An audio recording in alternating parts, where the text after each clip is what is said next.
description of our thought process to how we approach conferences, pretty much lead a discussion, if you will, about how companies view themselves, how they present themselves at a conference, and what we all do collectively to sort of promote our brands and our services. So what we thought we'd do today is walk through the way we look at ourselves and how we think of things when we come to a conference, share that with you. Maybe hear some of your feedback, your thoughts on things, and sort of share with each other best practices, if you will, how we can all optimize the way we present ourselves at a conference. First, to introduce who's here with me today. Again, my name is John Paulus. I'm a co-founder of Salon PS. I'm the PS. Scott Fisher is here. Scott is the S. By way of association, Scott is the creative cosmetology, artistic design side of Salon PS. I'm the boring business side of Salon PS. Also here is Shelly Edwards. Shelly is from Arizona, actually here. She lives here in Arizona. She's our Vice President of Operations. And there with the camera is Kristen Pinkston. She's here as well. So, for us here today, we also have in our booth Rochelle doing massage therapy, she's doing right now, and Randy doing brow threading. So we haven't come over yet. We are doing free massage services, free brow threading for our competitor, and Scott doing hair consultations as well. But just to get to some of the crux of the matter, if you have a copy of our slides, I'm just going to run through some of our thoughts. Again, some of this may be very intuitive, but we just thought it was helpful to organize this structure and discuss it. Starting off with attending conferences, they're very expensive for any kind of company, any of your budgets, whatever you're marketing. We from Salon PS are coming here today from Scott and I are from Ohio. Shelly and Kristen live here. Obviously, the cost of materials. I was getting sort of a cold shower at Cleveland Airport, and they charged me $400 to check our exhibition case to come here. So, when we think of a conference, our first thought, of course, is the expense, who's going to attend, how much it's going to cost us, because everyone has a budget for these kinds of things. And the materials, the transportation, it's not something to be taken lightly. So our first step when we think of conferences is exactly that. How much should we commit to this? What's the return going to be for us? And obviously that dictates who comes and what we do when we get there. Secondly, we always assess ourselves in the weeks ahead of a meeting or a conference, wondering how we are viewed by everyone who's coming, who the other vendors will be, what their thoughts of Salon PS will be. Obviously, our customers are our senior communities, how they view Salon PS. We are always reintroducing and reinventing our image internally. I'm sure you do as well in most of your companies. But the conferences especially give you a nice time to think of, okay, is my display dated? Ours actually is new and it's not working correctly. You may notice we have a little seam in our conference display. It's driving us crazy. Way to point it out. These are things that we are always evaluating, and every conference we go to, we sometimes change our presentation to fit our current thing. Again, we also love looking around at all of your displays and how you're interacting with those who visit your booths. We learn from other exhibitors the things that we are doing. We have picked up over the years the way our gift basket might be designed, or how we stage our audio or video presentation. We love walking around all these conferences we go to and seeing who else does things in a very good way. And it also means you may see things that don't want to do. Either way, we are always aware of our surroundings. We're always looking for sort of that great idea that someone else has come up with, and sometimes we borrow it. I think it's important also to note that whether you're a product representative or selling services, every product provides service, every service is valued as a product. So, in my opinion, no business model sort of has the corner of the market when you're trying to present what you do to someone. If we are a service company today, we may do products in the future, but it's easy for us to provide services in our booth. However, if we were selling products, we would also look to animate our products with some service relationship. So, I guess the point is that whether you're selling something that someone holds or you're providing a service, I don't think that matters when it comes to how you want to generate energy and buzz in your brand, because you want someone to be interested in what you're doing, irrespective of whether it is a product or a service. We also like to think of our strategy during the conference to achieve what we want the outcome of the conference. Obviously, we're here to network, to meet other potential customers, to meet other potential partner vendors, and knowing how we want to do our follow-ups and what we do after conference absolutely dictates what we do during the conference. You may notice during the day here that I have a camera in my hand most of the time taking pictures, because after the conference, which you'll all probably receive by email, we do things like publish on our website, Facebook, LinkedIn, a video presentation of the pictures that we take. We'll take 20 or 30 of our best pictures. We use a software called Animoto that allows you to animate a slideshow with music and pictures. And I'll play the one from last year after our presentation here. But knowing that that's one of the outcomes we want, we stage our booth accordingly. So the photo angles include our logos as necessary. We want very happy people in our pictures. So again, always thinking about what we want to do as follow-up to the conference dictates how we organize our conference ourselves. Yeah. Lastly, on the same theme, we want to have fun. The energy you put into a conference obviously helps dictate what you get back from it. So if you jump in with the theme, if you are energetic and you make people feel welcome in your booth, that more times than not, that she will come back around. So. One of our mottos in the company is we're all friends anyway. We come here to have a good time. The casino maybe helps, but during the conference, so we enjoy our time together. We want to have a lot of fun, and I think that translates into positive energy for those who come visit our booth, and they have fun as well. With that, I'm going to turn it over to Shelley to talk a little bit more. Okay, so I get the lovely task of talking about prep. And it seems boring, but Crystal charged us with kind of this idea of creating a buzz in the booth. But one thing you'll find about our company is we definitely think outside the box. So I'm going to talk about thinking outside the booth, so to speak. So we do a lot of prep for conferences.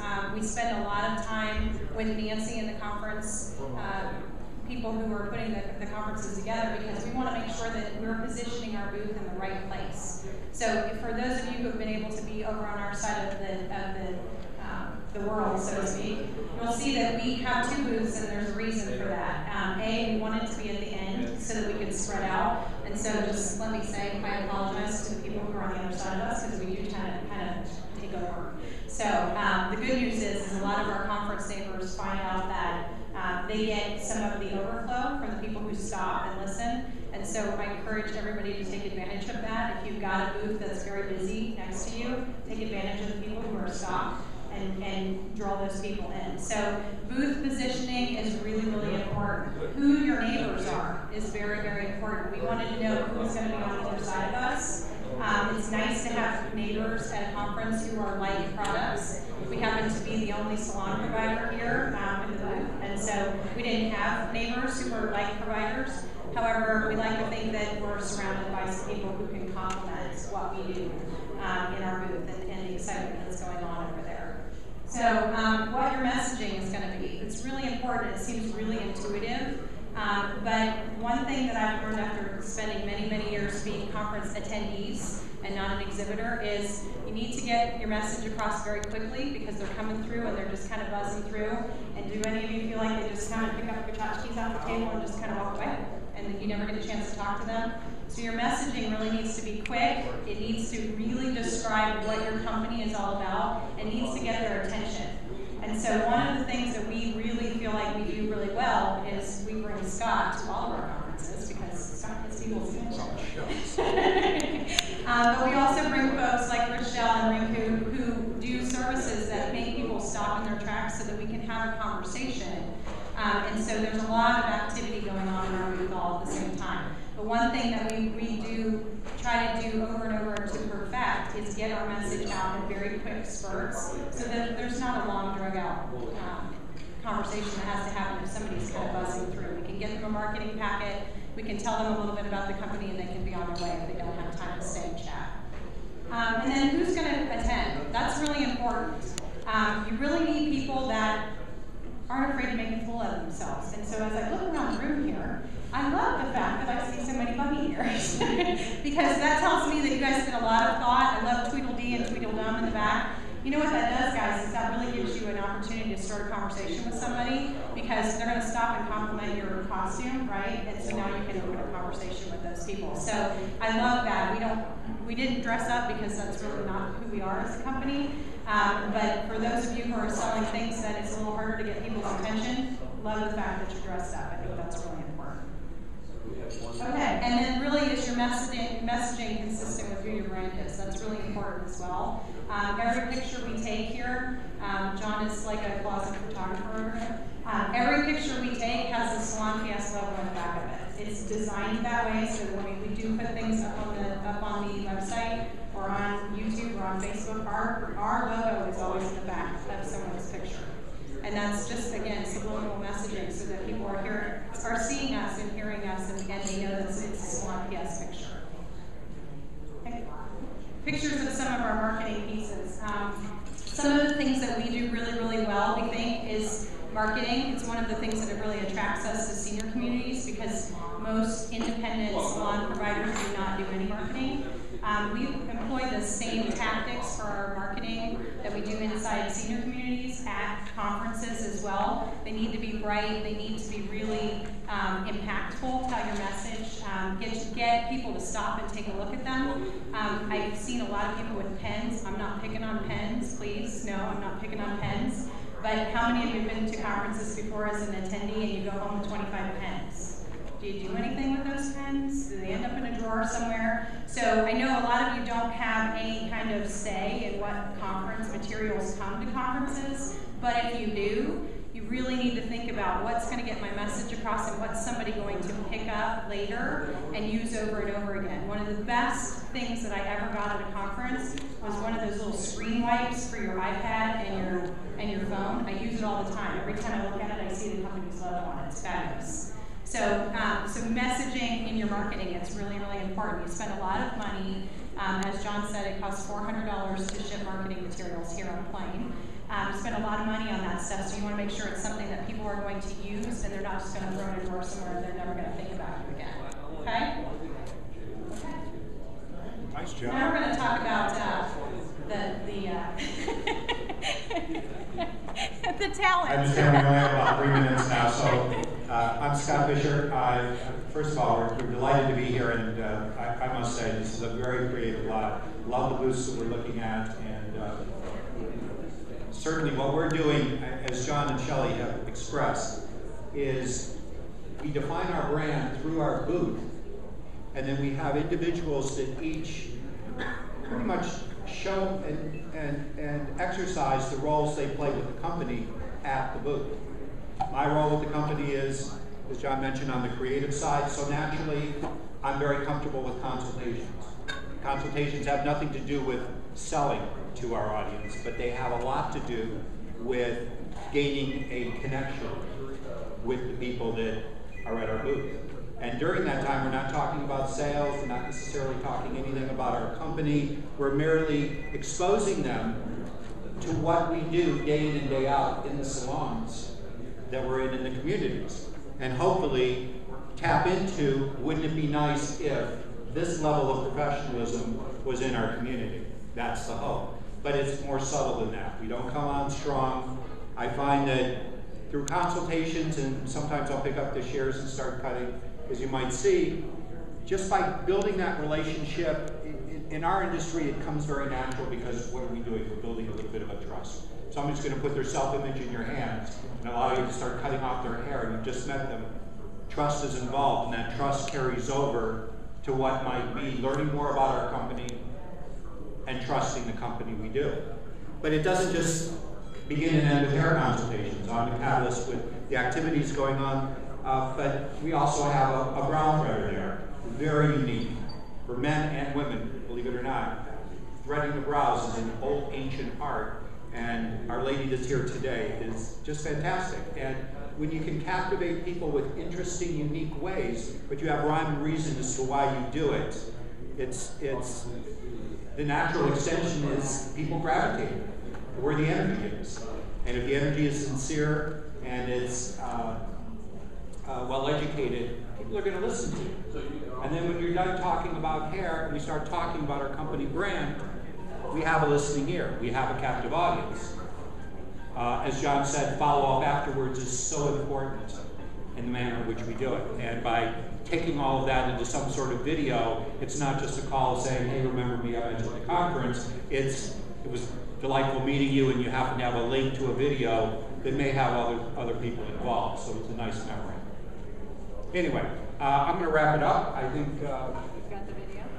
we're going to see the video right now, and I guess we'll go out lunch.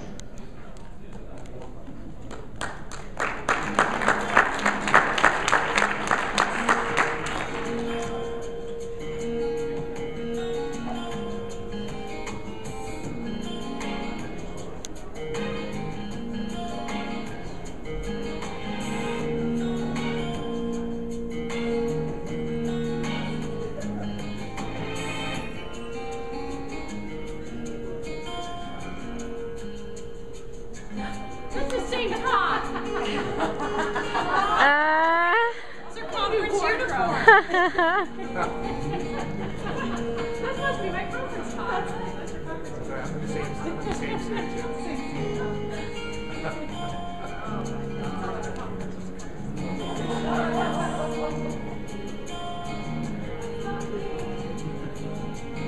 There are quite a few of you in here.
Again, thank you for the time. That was the video from last year's conference. Again, just to remind you, that software is actually free online. It's animoto.com, ANIMOTO.com. If you go to our Facebook, actually, you see this is our YouTube channel. We make extensive use of this software.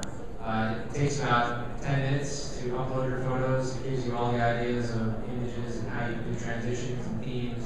They have 1,500 different audio feeds and audio backgrounds to use, so it's an exceptional tool. And a lot of our, when we do spa events in the community, we do a lot of employee spa days or Mother's Day events, for instance, coming up. We'll also create these same videos for our communities, and they'll post those on their Facebook pages and YouTube sites and their websites. So it's a way for our brand to somewhat become viral through our customer pages as well. But that's it, thank you. We're here all day, obviously. If you have any questions or want to chat some more, please come over, and we, of course, invite you to have some complimentary massages or hair consultations or brow threading services while you're here. But thank you, and good luck everybody for the conference.